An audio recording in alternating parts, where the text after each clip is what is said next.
शिवाय ओम नमः शिवाय। हर हर भोले नमः शिवाय।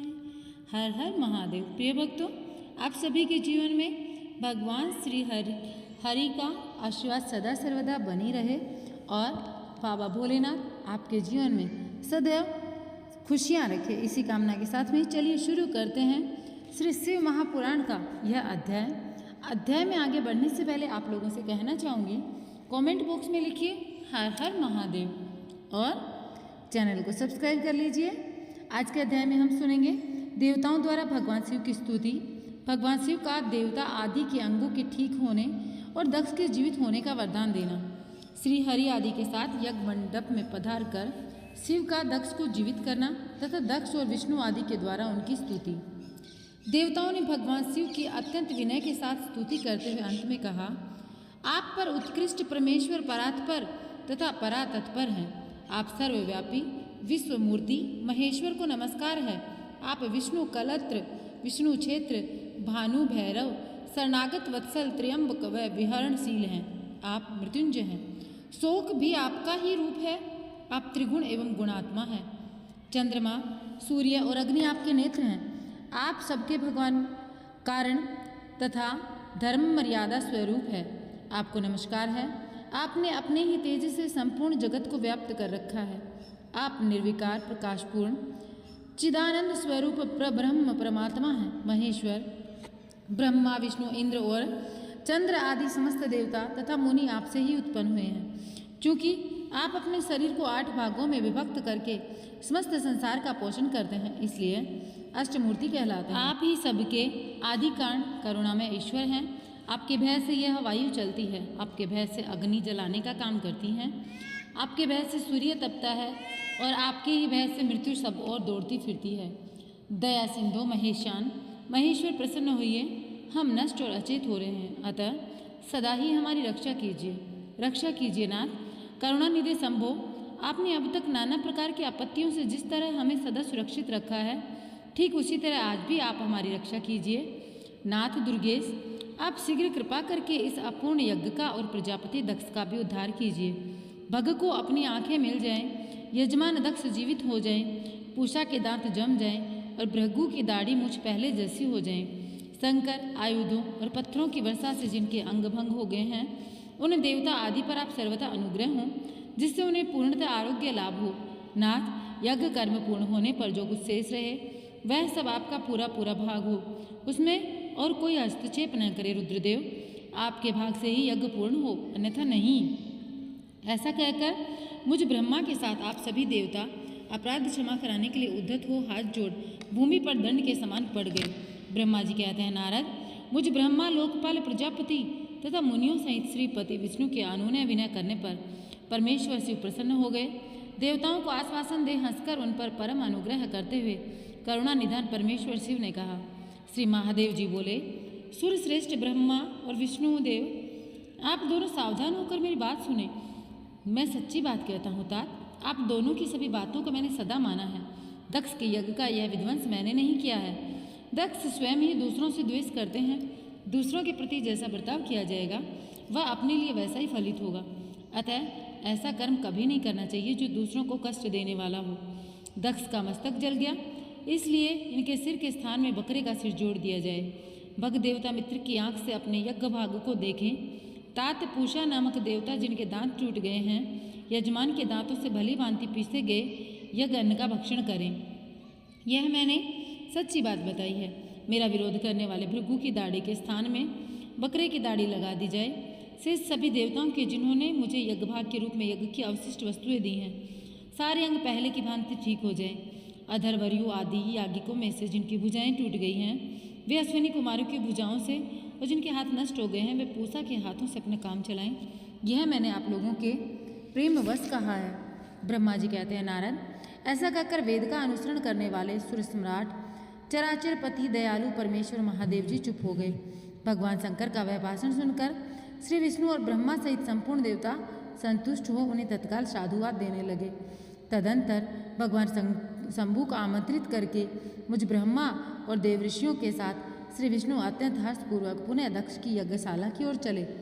इस प्रकार उनकी प्रार्थना से भगवान शंभु विष्णु आदि देवताओं के साथ कनखल में स्थित प्रजापति दक्ष की यज्ञशाला में पधारे। उस समय रुद्रदेव ने वहां यज्ञ और विशेषतः देवताओं तथा ऋषियों का जो वीरभद्र के द्वारा विध्वंस किया गया था उसे देखा। स्वाहा स्वधा पूषा तृष्टि धृति सरस्वती अन्य समस्त ऋषि पितृ अग्नि और अन्य बहुत से यक्ष गंधर्व और राक्षस वहां पड़े थे। उनमें से कुछ लोगों के अंग तो तोड़ डाले गए थे, कुछ लोगों के बाल नोच दिए गए थे और कितने ही सम्रांगण में अपने प्राणों से हाथ धो बैठे थे। उस यज्ञ की वैसी दुर्वसा अवस्था देखकर भगवान शंकर ने अपने गणनायक पराक्रमी वीरभद्र को बुलाकर हंसते हुए कहा, महाभाव वीरभद्र, यह तुमने कैसा काम किया है तात? तुमने थोड़ी ही देर में देवता और ऋषि आदि को बड़ा भारी दंड दे दिया। वत्स, जिसने ऐसा द्रोहपूर्ण कार्य किया, इस विलक्षण यज्ञ का आयोजन किया, जिसे ऐसा फल मिला, उस दक्ष को तुम शीघ्र यहाँ से ले आओ। भगवान शंकर के ऐसा कहने पर वीरभद्र ने बड़ी उतावली के साथ दक्ष का धड़ लाकर उनके सामने डाल दिया। दक्ष के उस शव को सिर से रहित देख लोक कल्याणकारी भगवान शंकर ने आगे खड़े हुए वीरभद्र से हंसकर पूछा, दक्ष का सिर कहाँ है? तब प्रभावशाली वीरभद्र ने कहा, प्रभु शंकर, मैंने तो उसी समय दक्ष के सिर को आग के होम में फेंक दिया था। वीरभद्र की यह बात सुनकर भगवान शंकर ने देवताओं को प्रसन्नतापूर्वक वैसी आज्ञा दी जो पहले दे रखी थी। भगवान भाव ने उस समय जो कुछ कहा उसकी मेरे द्वारा पूर्ति कराकर श्री हरि आदि सब देवताओं ने भृगु आदि सबको शीघ्र ही ठीक कर दिया। तदंतर शंभु के आदेश से प्रजापति के धड़ के साथ यज्ञ पशु बकरे का सिर जोड़ दिया गया। उस सिर के जोड़े जाते ही शंभु की शुभ दृष्टि पड़ने से प्रजापति के शरीर में प्राण आ गए। वे तत्काल सोकर जगे हुए पुरुष की भांति खड़े हो गए। उठते ही उन्होंने अपने सामने करुणा निधि भगवान शंकर को देखा। देखते ही दक्ष के हृदय में प्रेम उमड़ आया। उस प्रेम ने उसके अंतःकरण को निर्मल एवं प्रसन्न कर दिया। पहले महादेव जी द्वेष करने के कारण उनका अंतःकरण मलिन हो गया था, परंतु उस समय शिव के दर्शन से तत्काल शरद ऋतु के चंद्रमा की भांति वो निर्मल हो गए। उनके मन में भगवान शिव की स्तुति करने का विचार उत्पन्न हुआ, परंतु वे अनुराग आधिक्यता के कारण तथा अपनी मरी हुई पुत्री का स्मरण करके व्याकुल हो जाने के कारण तत्काल उसका सत्वन न कर सके। थोड़ी देर बाद मन स्थिर होने पर दक्ष ने लज्जित हो लोक शंकर शिव शंकर को प्रणाम किया, उनकी स्तुति आरंभ की।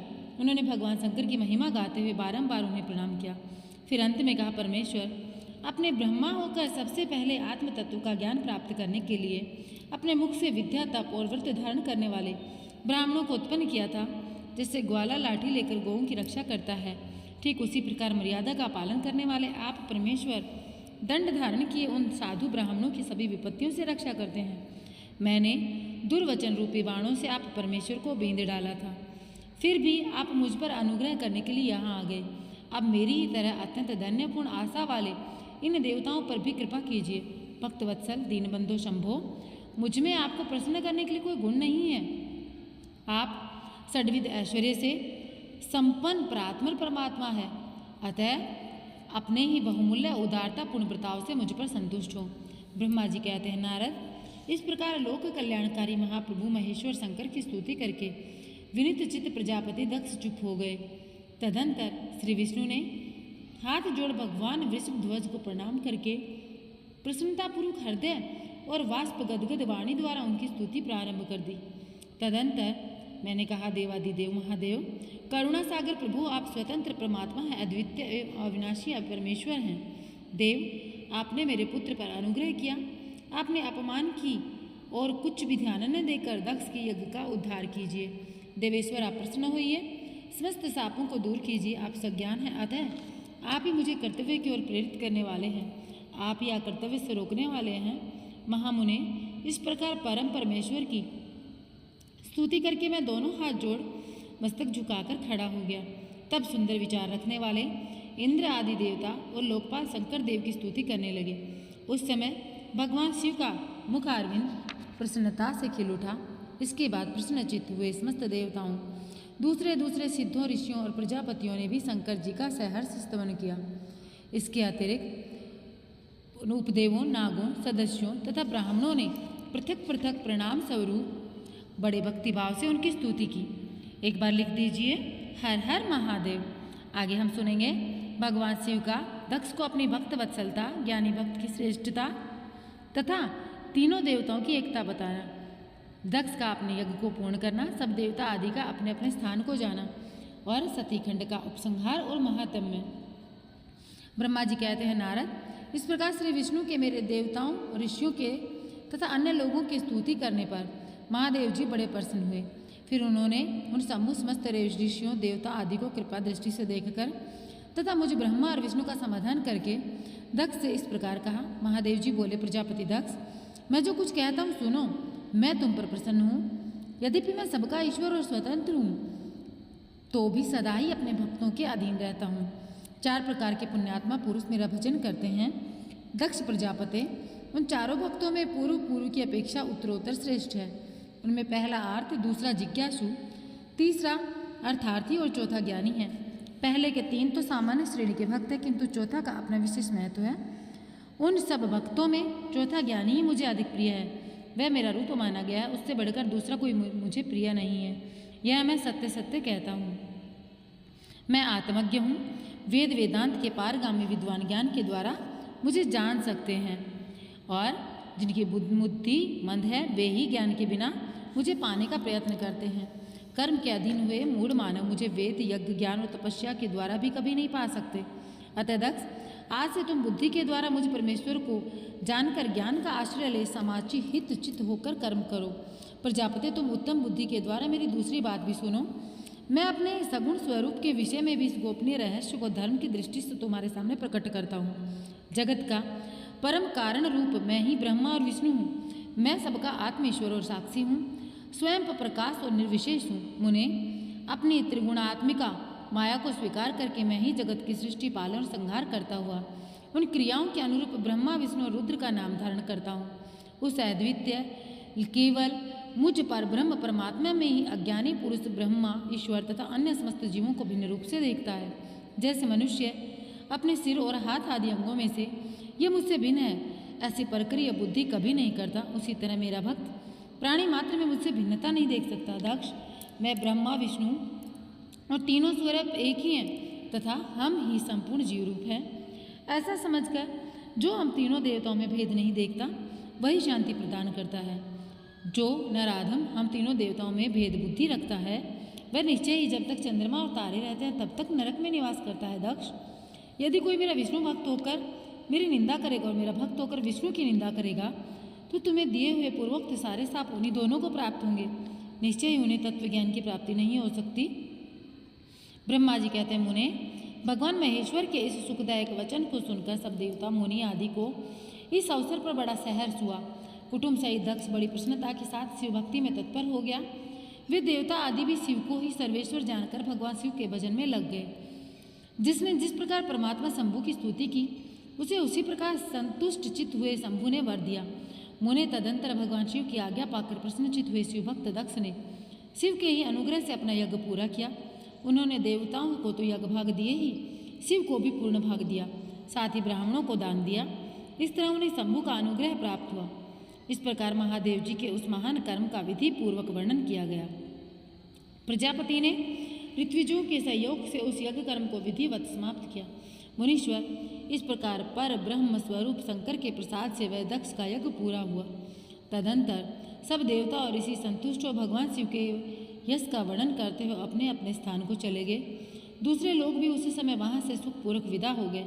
मैं और श्री विष्णु भी अत्यंत प्रसन्न हो भगवान शिव के सर्व मंगलदायक सुयश का निरंतर ज्ञान करते हुए अपने अपने स्थान को से आनंद चले गए। सत्पुरुषों के आश्रयभूत महादेव जी भी दक्ष से सम्मानित हो प्रीति और प्रसन्नता के साथ गणों सहित अपने निवास स्थान कैलाश पर्वत को चले गए। अपने पर्वत पर आकर शंभु ने अपने प्रिया सती का स्मरण किया और प्रधान प्रधान गणों से उनकी कथा कही। इस प्रकार दक्ष कन्या सती यज्ञ में अपने शरीर को त्याग कर फिर हिमालय की पत्नी मैना के गर्भ से उत्पन्न हुई। यह बात प्रसिद्ध है। फिर वहाँ तपस्या करके गौरी शिवा ने भगवान शिव का पति रूप में वर्ण किया। वे उनके वामांग में स्थान पाकर अद्भुत लीलाएं करने लगी। नारद, इस तरह मैंने तुमसे सती के परम अद्भुत दिव्य चरित्र का वर्णन किया जो भोग और मोक्ष को देने वाला और संपूर्ण कामनाओं को पूर्ण करने वाला है। यह उपाख्यान पाप को दूर करने वाला, पवित्र एवं परम पावन है, स्वर्ग, श्रेयस और आयु को देने वाला तथा पुत्र पौत्र रूप फल प्रदान करने वाला है। तात जो भक्तिमान पुरुष भक्तिभाव से लोगों को यह कथा सुनाता है वह इस लोक में संपूर्ण कर्मों का फल पाकर परलोक में परम गति को प्राप्त कर लेता है। तो यहाँ पर प्रिय भक्तों, हमने रुद्र संहिता का सती खंड संपूर्ण कर लिया है। अब हम रुद्र संहिता का तृतीय खंड अर्थात पार्वती खंड सुनेंगे, जो कि अगले अध्याय में सुनेंगे, अगले वीडियो में सुनेंगे, जिसमें सुनेंगे हिमालय के स्थावर जंगम द्विविध स्वरूप एवं दिव्यत्व का वर्णन, मेना के साथ उनका विवाह तथा मेना आदि को पूर्व जन्म में प्राप्त हुए शनकादि के साप एवं वरदान का कथन। तो आगे का अध्याय सुनने के लिए आपको चैनल को सब्सक्राइब करना होगा, वीडियो को लाइक करना होगा और कमेंट बॉक्स में लिखना होगा हर हर महादेव। बाबा भोलेनाथ शिव शंभु आपके जीवन के सारे कष्ट दूर करके आपके जीवन में सदैव सुख और संपत्ति का वास करें।